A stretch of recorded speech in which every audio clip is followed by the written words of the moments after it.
Season 3 was a big deal. From my point of view, it was a revamp of the tech a little bit.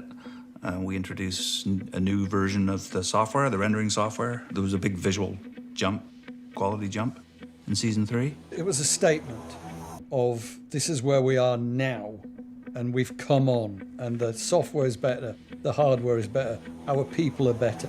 A lot of the same crew was still there for Season 3, and people were really good at their craft. Lighting, texturing, like everything went through the roof. I finally got to use shadows.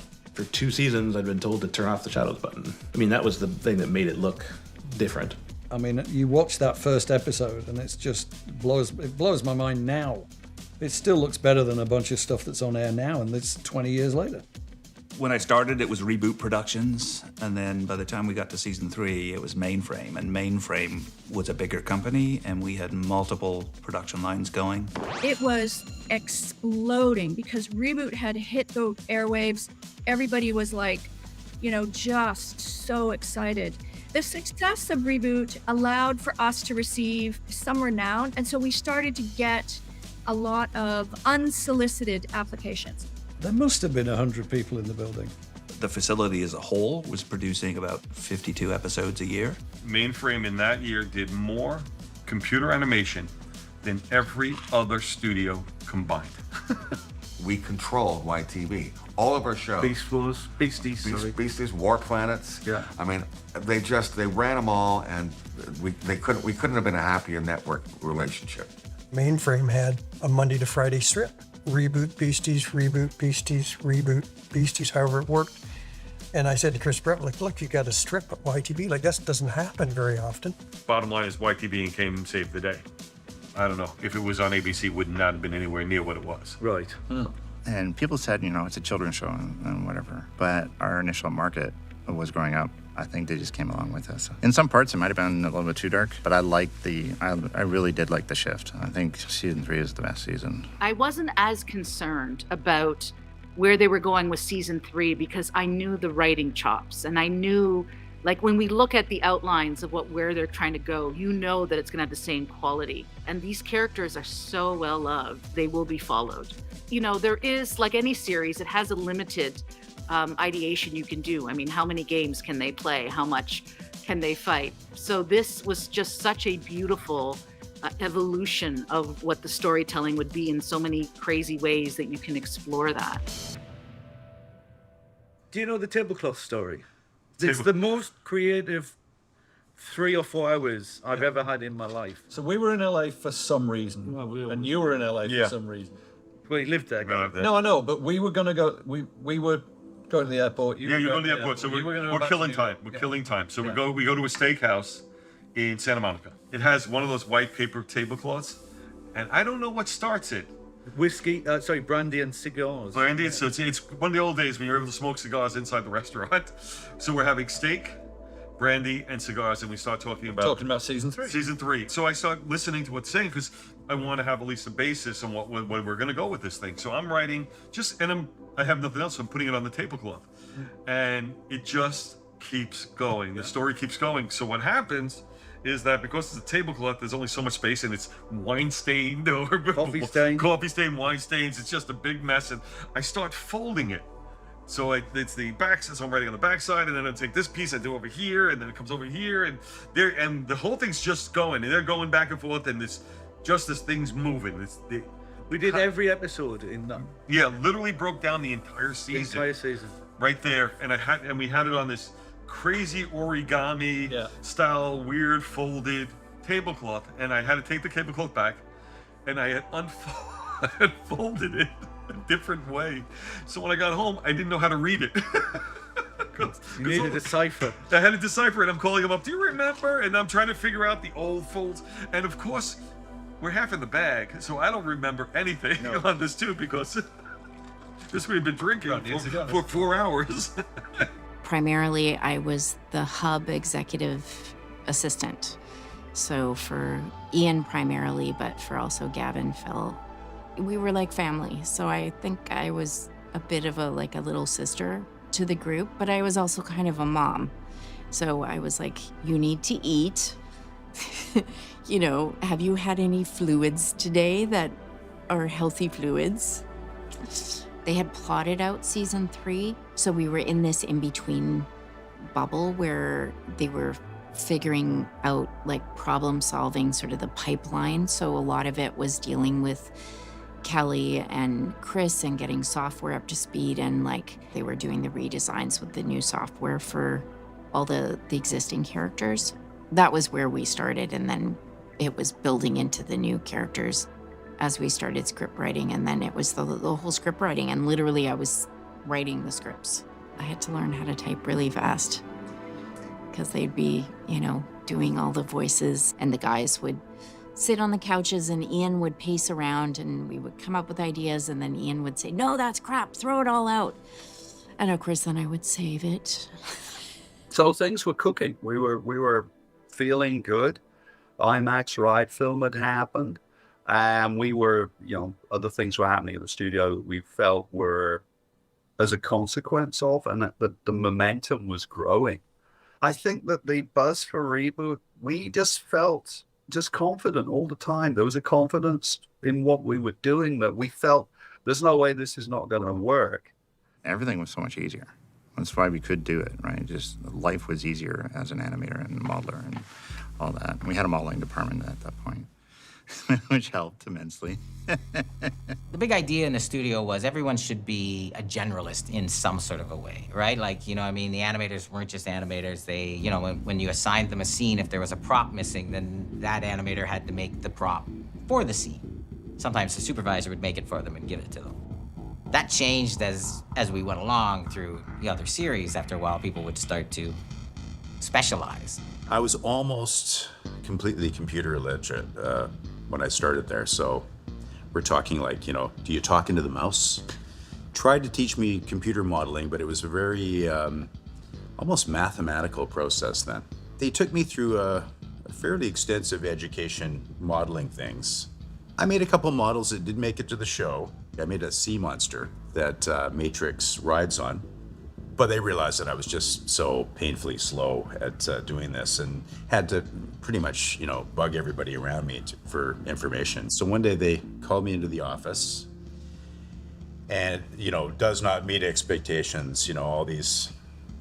And then I was like, oh, I guess I'm canned, you know? And it's like, well, turn the page over. And it was like a raise. And I just became a sculptor. So I would make a maquette of whatever the main model was or the main character, either like a head and shoulders bust or a full figured maquette. It was to help with design, actually visualizing what these things look like in 3 dimensions. They would look at my sculpture and then hand model it. So it was the episode Rocky the Rabid Raccoon.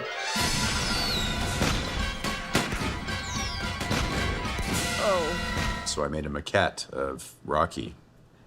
And it was the first thing really that I'd done like that up to that point, you know, first of many, because I was there for 5 years. I made hockey trophies that were binomes. That's my Maytag award because I made every game. It had become almost like a film school, you know, in a way that there were people directing episodes who'd never, just like me, not that long before that. It was a lot of people's first time directing, either on a Beast Wars show or maybe do a couple of Beast Wars shows and then get a shot at a ReBoot show. It was really crazy times because I actually started working on Beast Wars. I was brought in to work on Beast Wars, and I was not the production designer for ReBoot. One day, Ian or Gavin, I think it was Ian, came into my office and says, hey, we need these drawings. Can you do them by like 5 p.m.? And I said, well, what is it? It's like, it's a set for ReBoot. It's a battle set. He's like, it's right up your alley. It was the destroyed mainframe set when everything was all on fire. And I remember there was the resistance, the binome resistance. I was very surprised to be working on the show, and it was very instant. I think it was season 3 when I got promoted, and in order to get the promotion, I had to leave ReBoot and go to Beast Wars. So I was a senior animator on Beast Wars. I walk into my new suite and I don't recognize anybody because they hired an entire class out of the Vancouver Film School. Not one animator had experience on that show. That was trouble. There was the summer course at Sheridan College for computer animation. So I figured out how to do some basic animation and applied to the program and got in. And there was probably 25 students that were male and 4 females. So I think there was 3 of us in the end that graduated. And then interesting enough, the person who interviewed me when we had all of the companies come for our industry day, when we had all near the end of graduation, it was Andrew Grant. So I met him at Sheridan College because he was a former graduate, but he was already working at Mainframe. There was 6 of us from class that got all hired at the same time in the fall. And we all stayed in a hotel at Bosman's, which was across the street. There was 6 of us all sleeping on the floor so that we could, because we're all students, we all had debt and we didn't have a lot of money. So the 6 of us all crashed in one hotel so that we could do this 1 week of an internship. When I was down in the modeling department, there was probably 10, 11 modelers, but I was the only female at the time. I didn't think about it until after like a year and a half. And then it dawned on me, oh, I'm the only girl amongst all the guys in the modeling department. We had a lot of women in our support staff, trackers, producers, PAs. But in those early days, it was very much male dominated. It got better. It improved. More and more girls came in onto the team. By the time we were, late 90s on East Broadway, we had lots of girls on board. I was the person who got the emails that came into info@reboot.com. Kids would send in drawings, and kids won contests with TV stations, and we would send packages. And I once got a letter from a guy who had moved his entire family to the United Arab Emirates to take a journalism job. And they couldn't get ReBoot on TV there, and he'd seen it in England, and he wanted to know if he could buy it somewhere. And I just sent him the whole thing on tape, and he was just like over the moon, so happy, and his kids loved it. And I got the chance to, play Santa Claus that way and do all that fun stuff. That was one of the best parts of my job. There was only 3 of us once I joined in production, working on the floor. There were some other women in the building, but we were the ones that were immersed in that every day.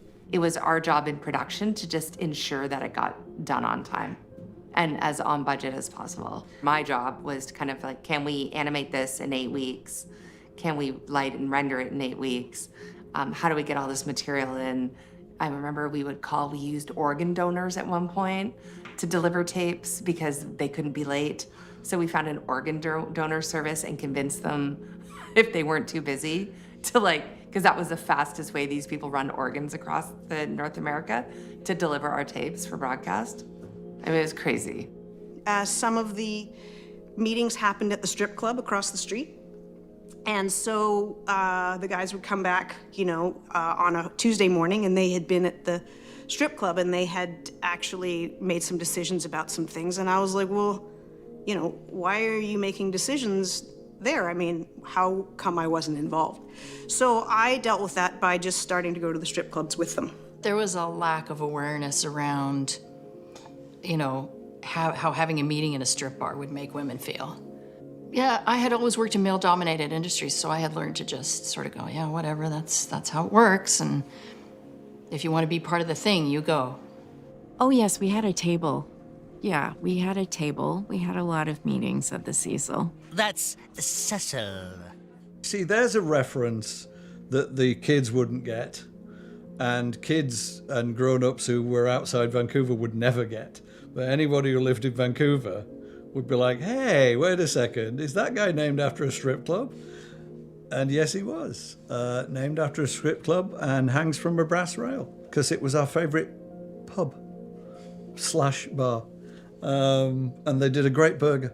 I'm sure you can find some people to interview who had their interview for a job at the Cecil. Oh God, we wouldn't be able to do that now, would we? We really wouldn't be able to do that now. We didn't think anything about it, because it was just, we worked hard, then we went for a beer. At first, they didn't want me to come because, well, I was a woman, and then I was the little sister, and I wasn't supposed to see that. And then it became blatantly obvious that I was missing these huge chunks of very vital information to enable him to, and all of them, to get their jobs done. So then I started having to go, and they were very uncomfortable at first, and then after a while it was just, I was one of the guys. We were working, it was just another place that we worked. They just happened to be naked women everywhere. So yeah, it was weird. It was a time. It's hard to describe because it was a certain time in the industry. Like it's not okay now, obviously, but because they were very protective and respectful towards me, and also gave me opportunities and were welcoming. Like they actually had and I think part of why it resonated so strongly was they had these very strong ideas about the importance of women and how strong women were vital to telling the story of Mainframe. Look at Mouse and Dot and Hexadecimal and Andrea. I got to feel what it would be like to be her, to look like that, to be like that, to embody that body. That was very powerful. That was really good for me. There are no princesses. Nobody has to be saved from the tower. These women are involved, they're smart, they're strong, they're capable, built like women who are warriors. They're not wandering around in high heels, tripping over things in the dark. They're truly amazingly strong, brilliant women. And that came from those guys, those same guys. You know, when I think about Ian and Phil and Gavin's personalities, they all very much respect women. Very much. You know, as it moved beyond sort of the 80, 90, people started to get over 100. People were afraid, you know, the people that had been there from the very beginning were afraid that things were going to get all corporate. And the reality is that was bound to happen. You know, we had to put in some policies. They couldn't, like they used to interview in the Cecil. Can't do that anymore. You know, there were some things that were not okay. I remember an entire conversation about the uniboob, which I think it was on Dot in the early days, and how to get rid of the uniboob. And I remember saying to the guys, like, come on, look at those boobs. They're way too big. Trim them down. This is ridiculous. And we all had a good laugh about it, you know. You could tell that men thought them up, though, because they all had hooters. Like, oh my gosh, did they have hooters? Andrea grew up in season 3, and we had a problem with how she was designed. Her outfit was so revealing and so adult, even if it's drawn. From a kid's broadcaster point of view, we were like, no, this is not acceptable, right? Like this is a little too sexy, too revealing, you know, like the only reason you can't see anything is showing because it's not drawn. Like it was really, and I remember, and I wish I remember who it was, but I was on the call with someone from Mainframe, some owner, and I cannot remember who, but I remember saying, you have too many guys in a dark room for too long a period of time. You need to dress your women, like, come on. They conceded to us because, again, we were the reason they had a season 3. So, you know, we had a huge stake and a huge financial stake, and we're like, we're a kids broadcaster. I mean, it's not rocket science. You just don't do that in a kids network. You know, around the office, they actually put a sign on my door. They called me the boob cop because I had to monitor to make sure it was appropriate for everyone sort of watching. I saw the first take of Dot being Elvira. And I went, oh my God, you've got to make them smaller, as the phone rang, and it was YTV who'd seen it at the same time. And I went, yes, no, we're making them smaller already. I've already given the order. Yeah, that was my fault. That was your fault. I built those models. Yeah, but you spent too much time with the Cecil. I mean, everyone know what was going on. Did you shrink her boobs? Oh yeah, I had to. You told me to. I know, I was... And what am I supposed to be? The Evil Dead stuff was really fun. Yeah, we did try and get Bruce Campbell for the game at the zombie game at the beginning. So Ian was like, he believed that he could get these like amazing actors and like pop culture references It was well outside what was budgeted, I'm sure. I was not on the budget side of things, but I'm sure that was quite a bone of contention. I worked at Mainframe initially as an animator on the Beast Wars project. I moved up to directing. I directed my last episode of Beast Wars. I was co-director, and while that was happening, ReBoot Season 3 started up. So I missed the first little bit of that because we were busy up there, and then I heard like people are making like crazy bonuses on ReBoot Season 3, and I'm like, I want to go down there. So I got put down there, and I was supervising animator on a show called Firewall.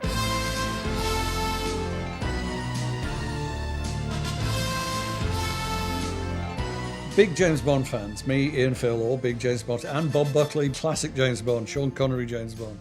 Yeah, when we got the chance to spoof James Bond, and again, like we always did, it's like, okay, if we're spoofing James Bond, we're going for it. And it's like, okay, so we're going to do a James Bond title sequence with the iris, and then we're going to do a James Bond theme. I didn't know I could write lyrics, but apparently I can. So me, Ian, and Bob Buckley came up with the Firewall theme. The most fun episode, for as far as music was concerned for me, was Firewall. So I had to write basically a James Bond theme that sounded like a James Bond theme, but wasn't a James Bond theme, but with all the things in it. They came to me with a set of lyrics and said, make a song out of this. And I sort of edited the lyrics down and wrote the melody. That was one of the few times I brought an actual orchestra in to Mainframe to record. And then I had a singer named Jane Mortefi, a local singer here, that could do that voice. See it burning in his eyes. It's the flame that never dies. Burning It's really high. And it was really at the top of her range. And I knew that she had probably one take in her to sing it, which was true. So I set the microphone up, taught her the tune, said, you know, don't sing it yet.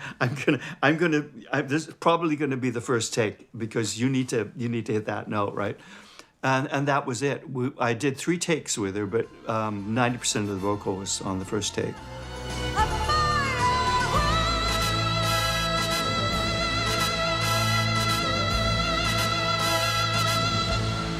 I honestly think, blowing my own trumpet here, I honestly think it's a better James Bond theme than a lot of James Bond themes.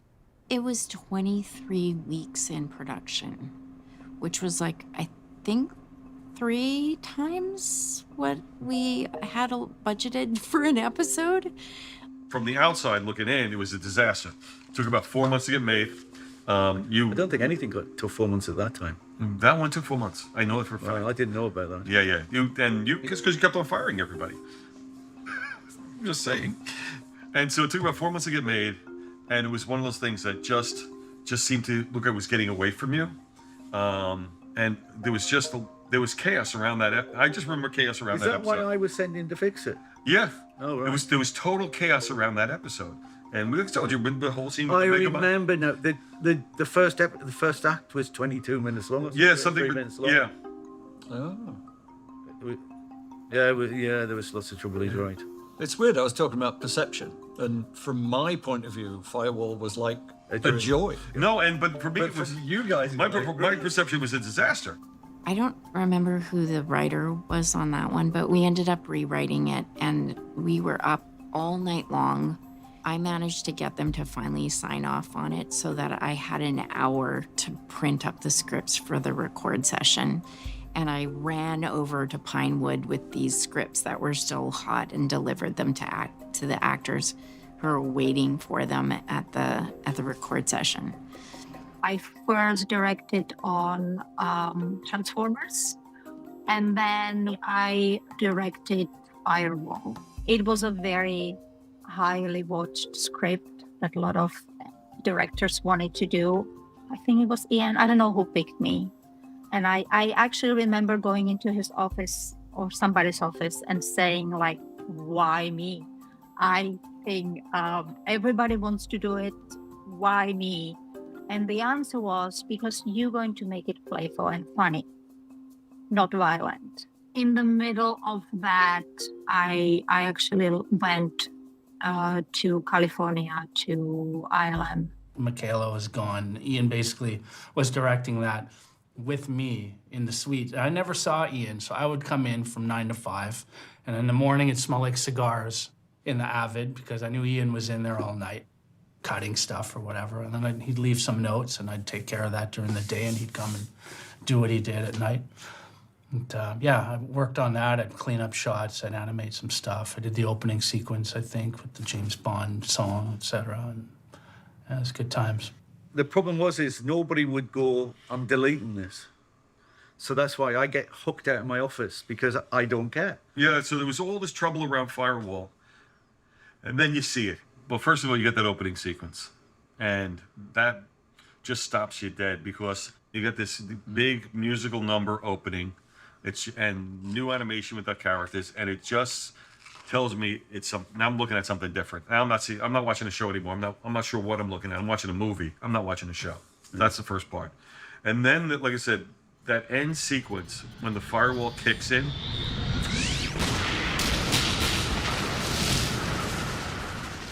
The flames come up and it builds and it sets everything apart, and they're grabbing each other and running onto the right sides of the wall. And they get Cyrus. Yeah, And they grab exactly. Cyrus, and they pull Cyrus. That's right. They take Cyrus away, and all of a sudden, then the music comes roaring back, and you get the Firewall's theme song and the cackling. It's one of those things. You said this is not a TV show anymore. This is something else. And we're watching something different. There's something happening here.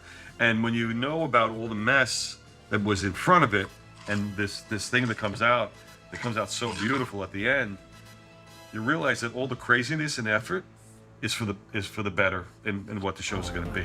Let's do it. ReBoot! Immortal and Enzo turned out pretty nice. I enjoyed him. It was so creative. My background was originally as a science fiction illustrator for old paper and pencil role-playing games.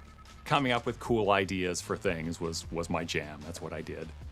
I'd done storyboarding on a couple of episodes of Aeon Flux, and that was my first film industry job, but that was the only thing I'd done in film. Adria Budd was someone I knew. She called me and was like, yeah, I think they might be looking for a new production designer on the show. Do you want to come in? I was lucky enough to be the person they brought in to complement Brendan McCarthy's awesome work and fill in all those vast amounts of ideas. The arenas that I designed for, I guess it was episode 4, when I got to see particularly the dungeony, rusty arena with the lava pit, and it looked exactly like what I drew, only better, and that was amazing.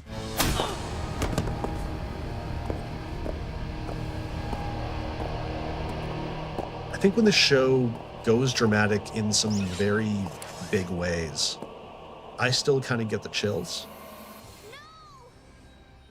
This happens like only a few episodes apart, but when you find out that Bob is gone, there's that like long scream of his hero is gone. They feel like they're left with no one to protect them. Like the silence in that moment is a lot. When Enzo is gone, Game over. Here it goes. Get ready. The user wins. it is so hard to fight for chances to just let people sit in a moment and sit with a feeling. And when you are sitting there and everyone just looks at Dot, who now has to grieve her little brother, in like 30, 40 seconds of just people looking and just feeling like everything has just fallen out. That's a lot, and that's powerful.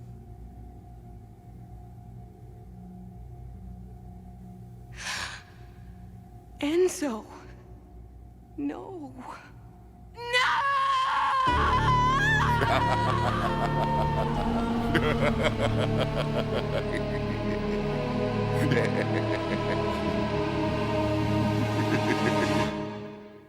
As a kid, I was like, I'm learning how to deal with emotions at a very young age right now, and I don't know what to do with these.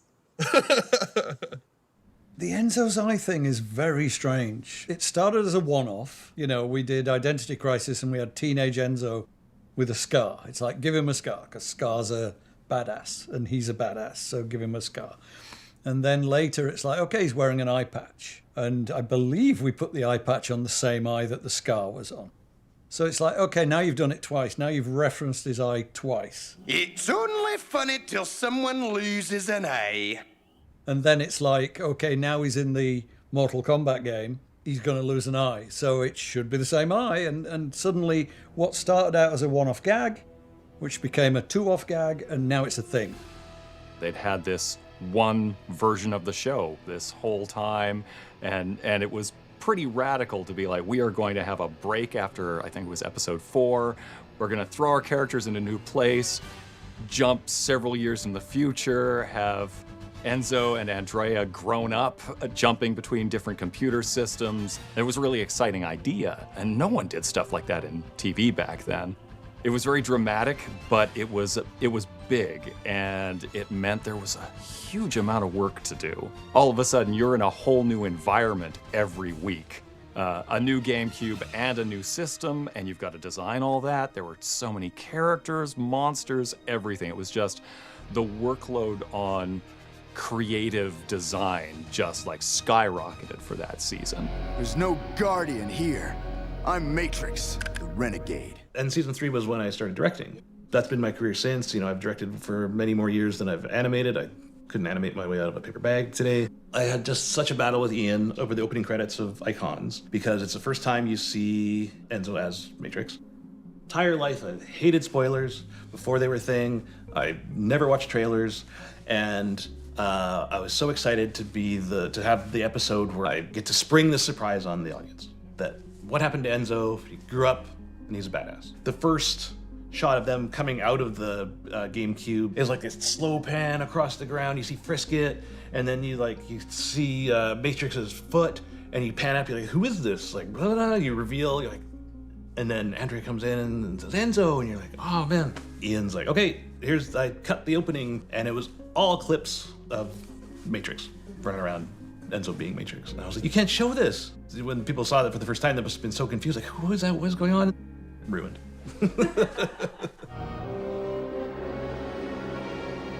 The episode was Where No Sprite Has Gone Before, and it was kind of a spoof on Star Trek. And there was Giga Girl that had to do the version where she's all pumped up, based like She-Hulk. So I went to the comic book store in Port Moody, and I went and got She-Hulk comic book. But I found that the Marvel She-Hulk was kind of still trying to be sexy.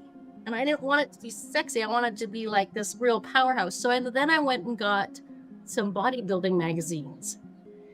And so I was using that as a reference for the character. But then I was trying to put in some of the veins. And so when she got mad, you could see it in her muscles. She had to transform, right? There was a whole transformation sequence of her transforming from small to big and everything.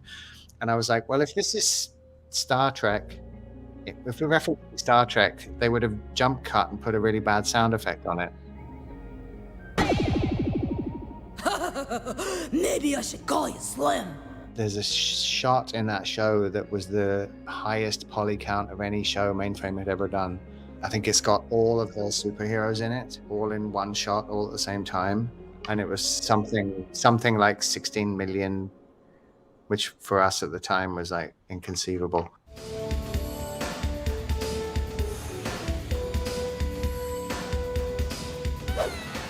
There was a huge argument between Dan and Ian about Matrix's character. When we first envisaged Matrix, he is a badass, but he was more like Dirty Harry than Enzo Matrix. He was just black and white. He was very harsh. And we envisaged him like that because that was cool. And then we put Andrea with him. And I had a huge... Then we realized, yeah. I had a huge problem. It's like, he's not alone. He's with a woman who loves him, every inch of him, and passionately. They love each other. And I went, you can't be evil if you've got love in your life. And he went... When you changed it all, when you told me yeah, Matrix is lovely instead of a killer. And he was very cross.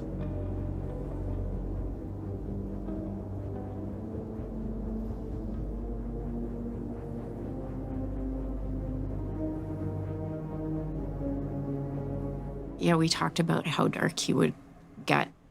Ian and Dan would get into arguments about stuff, about story, and we'd all just be like, like, Chris, go work on the software. I'll call you.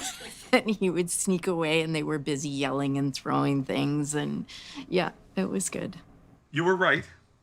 Not going to say that. It was just that. Did you get that? Did you get that? Do you need Is it another on camera? Okay. You were right. And it did. Said it again. I love it. It added another dimension to the character. Yeah. But it did force us to rewrite 13 episodes. 13 episodes. So, how many did we get? 4. Only 4? I thought I'd get at least a dozen. Matrix, you're just not that good an actor. Originally, the tough guy act wasn't an act. That was who he was. He was basically bullying people into joining these armies. And really nasty about it. Fight or die. Yeah, fight or die. That's what he's doing. And he killed viruses out of hand. Yeah. And ultimately, it became about him trying to convince people or trick them or playfully. So it became a little more playful what he was doing, more so than this hard-driven, broken person. He's a hothead. It's misunderstood. I did what research I could, sort of thing, looking into what Enzo was like, and then just had them describing to me what they wanted the character to be. And, you know, and now he's gone from sprite to he's a renegade now, and he's out there and doing things but always yearning to get back home. It seems that he was always trying to escape little Enzo's image, so, you know, to become what he became, he did that because he had to survive when he was out there. Look at what you've become. You're wrong. I had to become bigger, tougher. I had to be ready for Megabyte to survive the games. They always loved The Prisoner, that British TV show series, The Prisoner. So, I mean, that was all about, like, who's number one? We would have these epic lunches, and then we would watch videotapes. We watched all the Prisoner episodes. It was something that was, like, baked into them like James Bond was, you know? So the fact that they did this and told this story, which was really, I think people in North America weren't familiar with it. So it was so off the wall, but it worked and it was organic. It just worked perfectly because the Prisoner as a show is surreal and bizarre and a mind screw. And we were doing the same sort of thing with Matrix, confronting his demons and getting his act together. And it's all a nightmare anyway, so why can't it be a homage to a 1960s television show? So episode 7 comes around. So what happens is we have a script for, we talked about this before, about the Nautilus. It was going to be a 20,000 Leagues Under the Sea. The script's fully written. He says we can't do it. No, it was awful. He thought it was awful, basically. Not that he couldn't, he told me he couldn't do it because it was too expensive, but we realized it was just awful. He didn't like it. So I threw it out and we had no script. And then also, I'm being told that we're over budget. So we had to come up with a script fast to fill a gap. So I wrote a script, which was number 7. The trick was to save money, was to do a show where it could reuse old sets. The idea was they entered the reboot game. And that was the fun moment, is where Enzo becomes Megabyte, because Megabyte's the villain. He's taking over the villain I role. love that voice change. Yeah. I need you to trust me. You did a brilliant rewrite on... Well, thank you. No. He was in it as a... Young gentlemen, but the two gentlemen did a brilliant rewrite with the ending. I am number 1. The original. Which is still one of the most heartfelt moments. Yeah, I'm the original. Yeah. And even with that change, Chris Brough hated the episode. Chris Brough, our producer, was like, oh, what are you doing? I'm like, oh, I'm just going to watch. We've just laid the sound to number 7. He's like, oh, I'll come and watch it too. I remember sitting in the edit suite with Chris Brough in silence. We watched the whole episode from start to finish. And he got up and he had a look on his face like, what the hell did I just watch? And he looked at me and went, okay then, and walked out the room. And it's just, people watch that episode and go, what is going on in this episode? I love it. Yeah, it was just keeping up at first. And then after a while, once I got a handle of the characters and I understood how they spoke and, you know, was really familiar with where we were going with story and everything, then I got to like, well, oh, what if Mouse said this and what if Dot said that and what about Andrea and, you know, and So it was this great opportunity for me as an emerging writer. They gave me episode 8, which was really like what a gift. It was so much fun. I listened to Ennio Morricone, the spaghetti western soundtrack music over and over and over again. There's just something about the one, it's the Western. There's no dialogue. It's the doodle-doodle-doo. Yeah. And the way that's shot, the way the beads of sweat. That's one of my favorite things that Andrea did. I did so many characters for the Cantina. It required more designs than anything we'd ever done. So many characters had to show up. I got to design the new Guardians, the evil Guardians. And one of the characters that I designed was just this rusty old program who was kind of steampunk, or I guess he was diesel punk. But there was just this little test of the guy just going, and this big belching smoke coming out of the back. And it was the first time I saw a nice model of something I'd done animated, and it was like, oh, that's so nice. That episode went through huge changes. The original idea for where that was all happening was gonna be all like an M.C. Escher painting on a space station. Every direction is up, stairwells going in all kinds of directions, and I did tons and tons of designs for that, and it was so cool. I never had a script to work from. All I ever had to work from was quick kind of verbal descriptions of what they were looking for. So very creative, I could do anything I wanted, but it also meant that a lot of what I drew was like, no, that's not what we wanted. We must reach the web. You know, I do some of my best surfing in the web. I did extensive work on the web world concept. I'd had this idea that they live in the net. Perhaps the web is more like a giga, unformed, organic thing that they stay away from. There's a barrier. And so I pitched them an idea for what about like Web World or Web Riders as a reboot spin-off? We had to just focus on reboot. So it wasn't feasible to spin another series off. But they liked the concept idea so much that it became the basis of the 3rd season. I think that's probably my biggest contribution to Reboot, apart from the fundamental design of look of the show, the web world. And I am disappointed that it wasn't developed more, because I did a ton of stuff on web world that never made it in. We had a whole thing of like the web world invading the net, a big war inside Reboot. Brendan latched onto the whole idea of the web and web world, and he loved it, and he just ran with it and came up with way more concepts than we needed, a whole backstory. You know, he had the whole thing plotted out. How Bob got into the web, how he survived in the web, how he met the web riders, how he became Interface. The Bob that got chewed up in the net and got spit out, slightly different looking and slightly different sounding. You just can't talk in these things. Yeah, it's right there. Hey, Bob, how you doing? I come from the net. It was quite a thing to do that episode and bring Bob back and try to like service it in a way and know that it's like the fans are going to be all over this episode in a good way. You know what I mean? That it's like it's what everyone wants to happen. Everyone's been waiting for, how many episodes was it at that point? 5, I think, or what was that? 6, 7?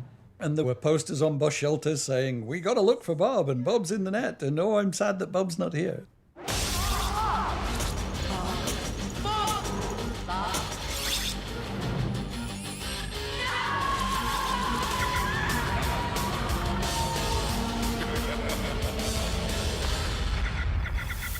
Andrew Duncan was directing the next episode. It was a 2-parter. And I was like so excited that the last shot of my show was the web riders showing up, and it looked like they were about to attack. Come up, and the last shot is the captain of the web riders going, charge!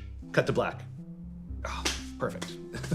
Everyone's gonna love this. He comes over and he's like, hey, come take a look at this. Come take a look at the ending of my episode. It was an awesome ending. But it was like, did not hook up to the beginning of my episode. I show him that. He's like, dude, the first 5 minutes of my episode is just people sitting around talking. There's no attack. He made a cliffhanger at the end of his episode. And my episode starts with just them sailing through.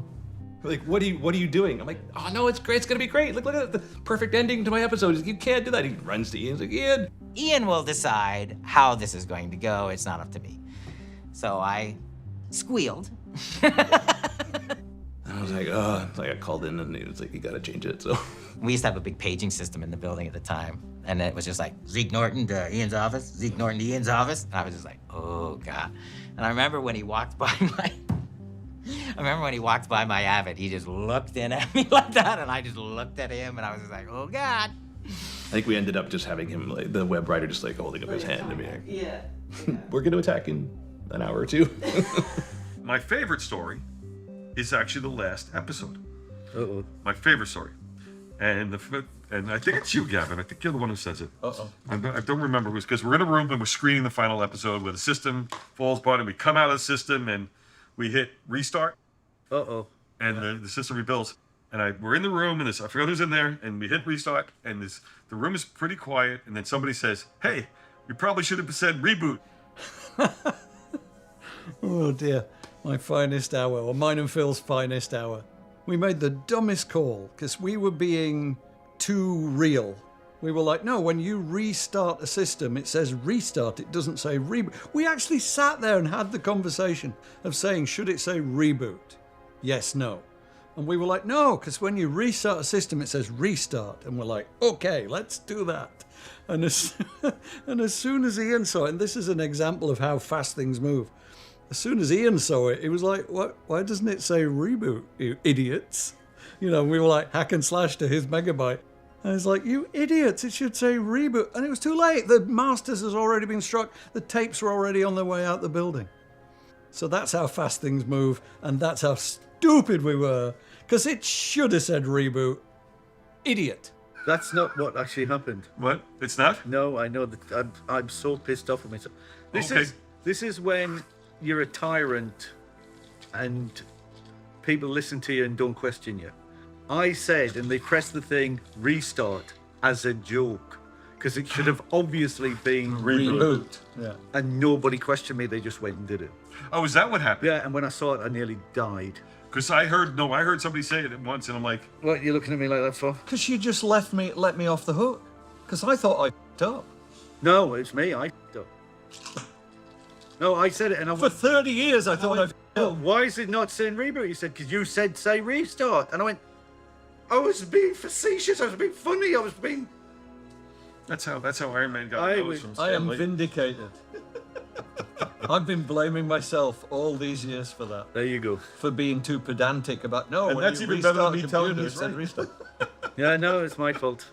So that's where it came from? You've got to watch, when you've got ultimate cosmic power, you've got to be careful what you say. I was so pissed off and I was just... Is that where that I hope came the from? fans think it's a joke. We were all like, holy shit, it should have said reboot. I know.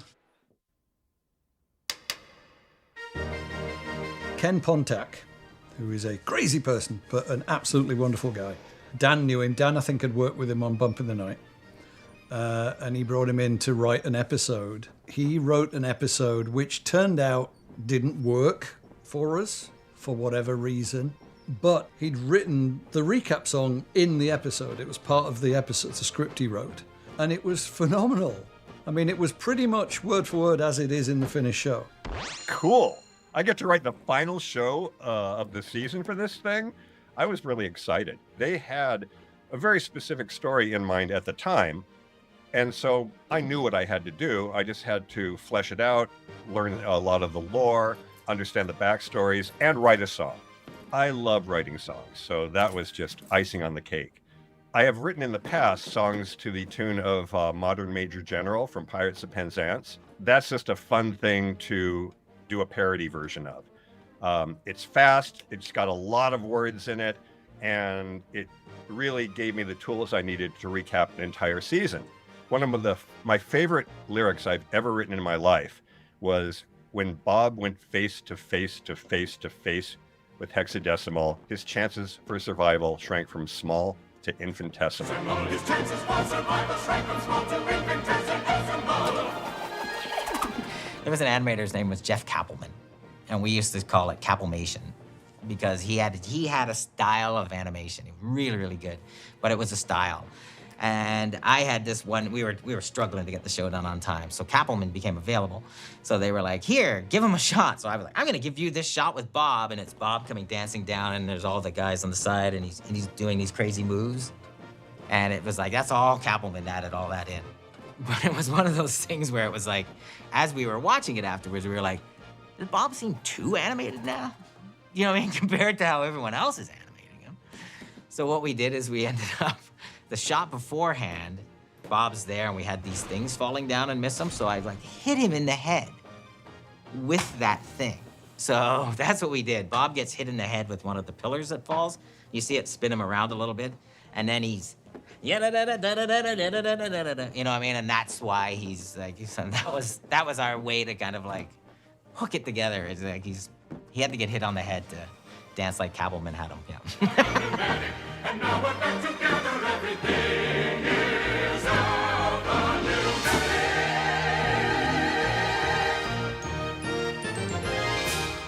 At the time we did that last episode of season 3, I thought we were done. I think we all thought we were done. I mean, we had done Transformers, we'd done War Planets, and we sold a hell of a lot of shows during that time. We built the company from a handful of people to 500 people.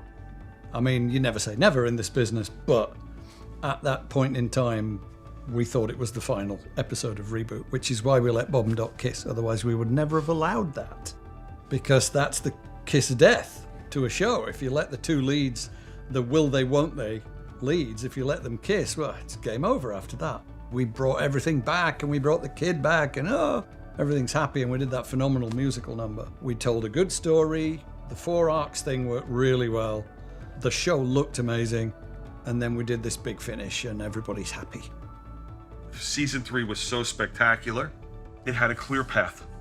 And it had one moment to say, this is where we get the chance to do everything we wanted to do. That was my kiln, working with the hub, you know, that super intense, hot, fiery thing that was Reboot Season 3 was like, it's baked into me. It's like the glaze that I carry forward. To me, that's how you tell stories.